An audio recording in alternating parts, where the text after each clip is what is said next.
sacudiu, tentou, penetrou, abriu na ponta direita, bonito. Marta apanhou, vai sacudiu no tumulto, subiu de cabeça, salvo, salvo, gol!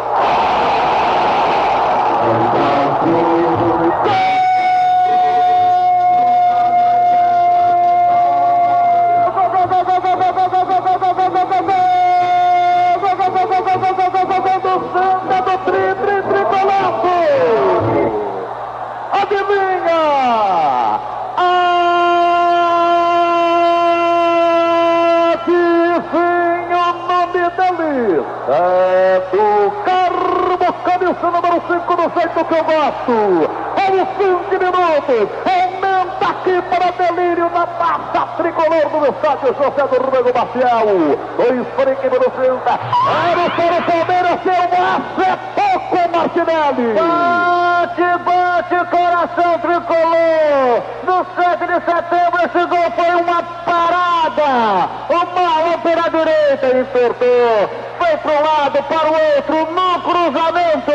Zé do Carmo já sabe onde a bola cai. De cabeça meteu no fundo, mas volta ao segundo Santa.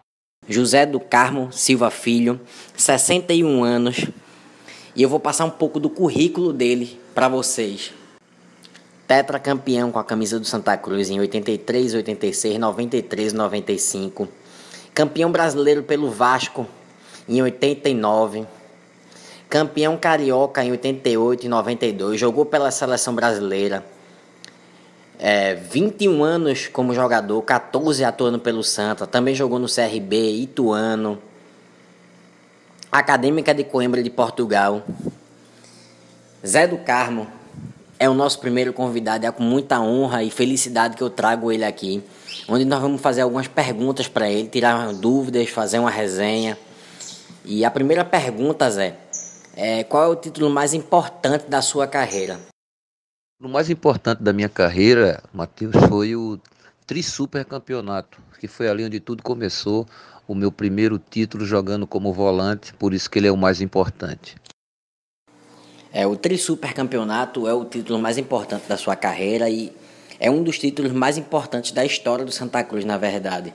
Marcou a vida de muitos torcedores naquela época, inclusive meu pai fala muito desse jogo, e é um título que marcou não só a sua carreira, né, mas a vida de muitos torcedores até hoje.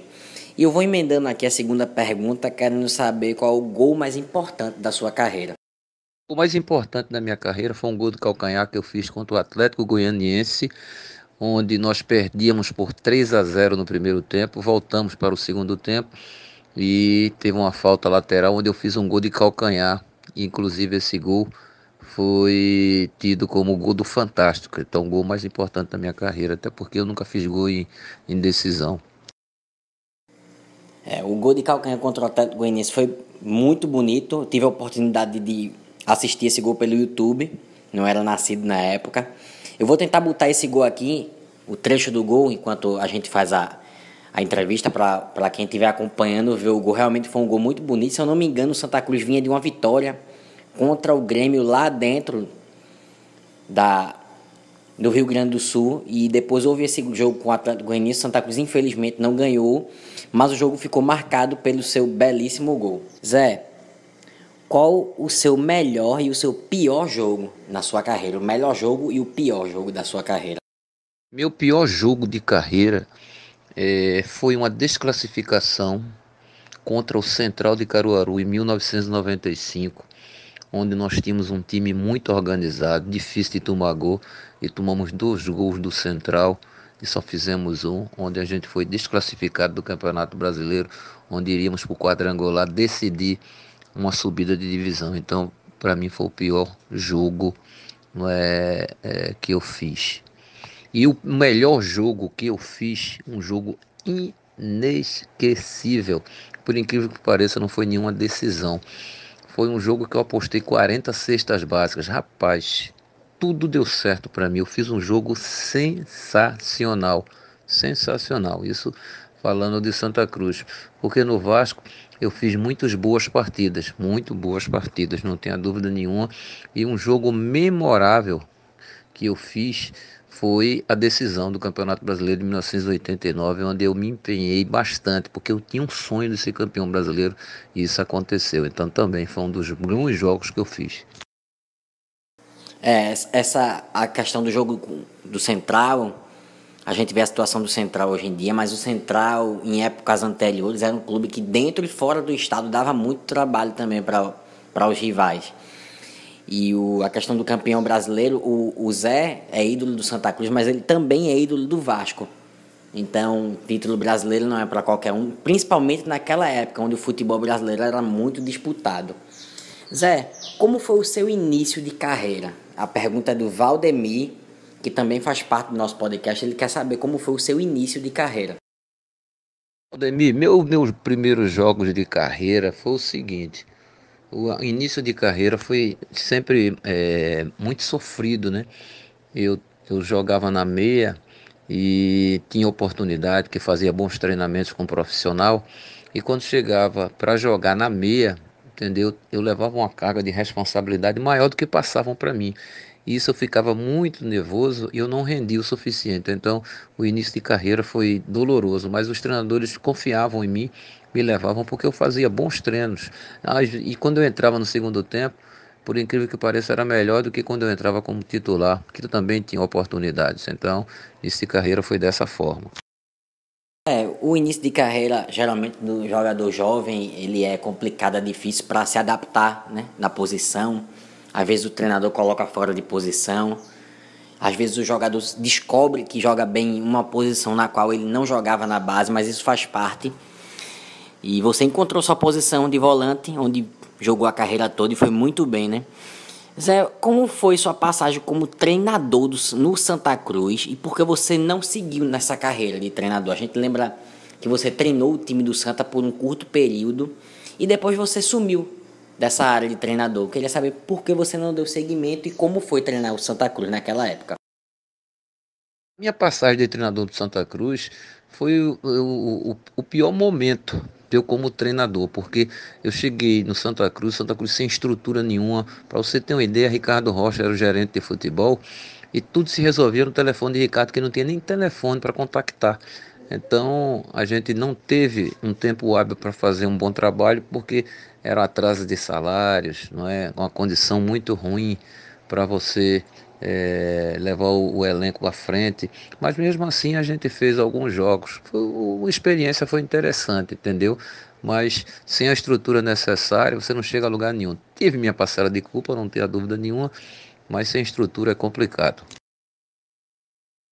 E eu me lembro dessa sua época como treinador, porque o Santa Cruz no começo do campeonato fez bons jogos no seu comando. Eu cheguei até a ficar iludido. Pensei, agora o Santa Cruz vai tomar jeito. Eu lembro que o Santa Cruz fez bons jogos, mas depois descambou e o time não encaixou mais. E eu lembro que você saiu e depois não apareceu mais como treinador em outros clubes. Qual jogo marcou a sua carreira? Eu acho que essa pergunta foi respondida anteriormente, mas é a pergunta do Valdemir também. O jogo que marcou a minha carreira foi um jogo contra o Guarani. Eu fiz um jogo contra o Guarani pelo Campeonato Brasileiro no Arruda, que só faltou chover. O resto eu fiz tudo dentro dos conformes, né? O gol, inclusive, foi meu, que nós perdemos por 1-0 para o Guarani. E foi uma daquelas partidas ali espetaculares.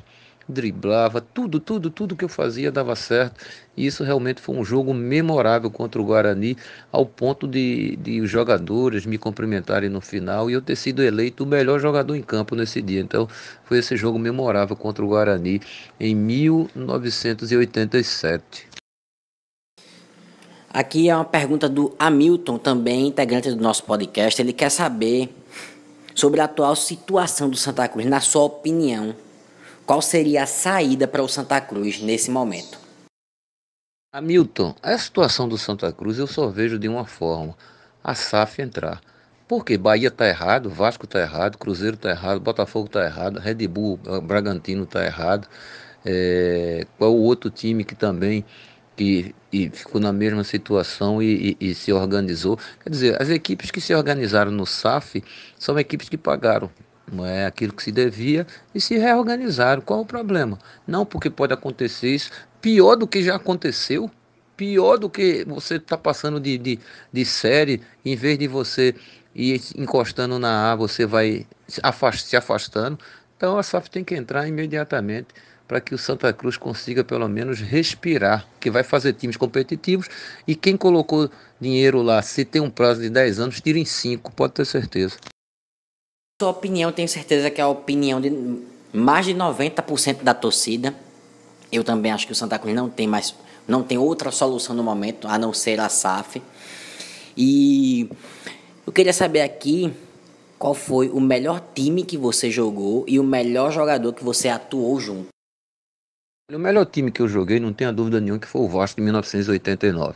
Acácio, Luiz Carlos Vinck, Marco Aurélio, Quinones e Mazinho, Zé do Carmo, Marco Antônio Boiadeiro, Williams e Bismarck, Sorato e Bebeto na frente. O banco, Andrade, Célio Silva, Cássio, Regis, Tita, Tato, Vivinho. Então era uma nata de bons jogadores, fantástico, né? Então time e recomposição também era o que não faltava. Zé, qual é a sua opinião convivendo no Santa Cruz anteriormente e hoje em dia? Como é que você enxerga? Você enxerga alguma diferença nas categorias de base da sua época, a categoria de base de hoje em dia? Essa pergunta é de Oséias Galdino, também integrante do nosso podcast. Oséias Galdino, a questão hoje, não é, dos jogadores de base, é porque os meninos começam a dar um chute e já dizem para ele que ele vai ser melhor do que Neymar. Começam a vislumbrar uma situação. Deixa o menino se identificar primeiro, deixa o menino jogar. E outra coisa, treinadores da base, eles não deixam o menino muitas vezes jogar o que sabe, porque fica, diminui, marcação cerrada, essas coisas. Deixa o cara mostrar o seu futebol para você dentro do vestiário exigir dele. Não, porque você muitas vezes está diante de câmeras de televisão e você quer colocar, não é, a sua autoridade sobre o menino para dizer que você, não é, tem o seu grupo na mão, e não é nada disso. Você tem que deixar o menino desenvolver naturalmente, você tem que incentivá-lo, não é? Não tá dando dura no menino toda hora. Claro que tem aquele fulano, cara, com isso já te falei que por aí não dá certo, é uma coisa, mas ei, Beltrano, por que isso, por que aquilo? Então a base, ela tem, não é, um fator de primordial importância: deixar os meninos se identificarem com o seu modo de jogar, para aí você chegar a um denominador comum. O estilo deles é esse, mas a gente não vê esse tipo de situação hoje. Eu nunca fui cobrado na base, não é? Muito pelo contrário, sempre me incentivaram. Essa agora é a última pergunta, também de Oséias Galdino, e a curiosidade dele, eu creio que é a curiosidade de maioria da torcida. Na sua opinião, o que causou a decadência do Santa Cruz, desde a sua passagem, desde a sua época até hoje em dia? Olha, Oséias, essa decadência do Santa Cruz chama-se comodismo. O Santa Cruz achava que iria sempre estar vendendo jogadores, estar comprando, sempre renovando, e nunca ia sair do patamar que ele chegou, que foi um dos melhores clubes da Série A. Então, eles chegaram a um patamar onde eles não se preocuparam em se melhorar. Eles apenas estacionaram. E ao estacionar, você sabe que fica uma situação bem delicada. Então, o Santa Cruz, não é, dos anos 80, não é o Santa Cruz que a gente imaginava que fosse virar realmente um Barcelona, um time onde fosse desenvolver a cada temporada, mas foram muitas coisas de bastidores, jogadores vendidos e o dinheiro não era repassado para o Santa Cruz, não é? Teve muita roubalheira dentro do Santa Cruz e as pessoas não têm coragem de falar, e não vai ser eu que vou falar, até porque eu quero terminar meus dias de vida com o Papai do Céu me levando, não as pessoas indicando, não é, uma pessoa para você exterminar. Então, o bom cabrito não berra, mas se você ficar sabendo da metade dos bastidores, não é, talvez um dia a gente escreva um livro e no outro dia pode enterrar-me. E é com esse esclarecimento de Zé sobre a decadência do Santa Cruz que me deixou bastante curioso, mas Não vamos colocar a vida de ninguém em risco, né? E esse livro seria algo muito bom, muito interessante, se saísse algum dia, quem sabe. E eu imagino a frustração do torcedor que pegou essa época da década de 70 e 80 do Santa Cruz e vê o Santa Cruz hoje em dia. Deve ser muito, muito dolorido. Mas quem sabe um dia o Santa Cruz não volta a ser o que ele foi. Zé, eu queria te agradecer muito por ter aceito o nosso convite. Você é o nosso primeiro convidado. Você vai abrir esse nosso novo quadro. É uma honra receber você aqui, que é um ídolo do clube, um ídolo meu, um ídolo da torcida. E quem sabe brevemente a gente não traz você de novo aqui. E boa sorte também nessa sua jornada, trabalhando na Rádio Transamérica. Obrigado mais uma vez e até a próxima, Zé. Eu queria dar os créditos também ao blog egoldosanta.blogspot.com. Foi desse blog que eu tirei o áudio da abertura do nosso programa. A narração de Jaime Cisneros, no gol que o Zé do Carmo marcou na vitória do Santa Cruz contra o Palmeiras, no Campeonato Brasileiro de 1986.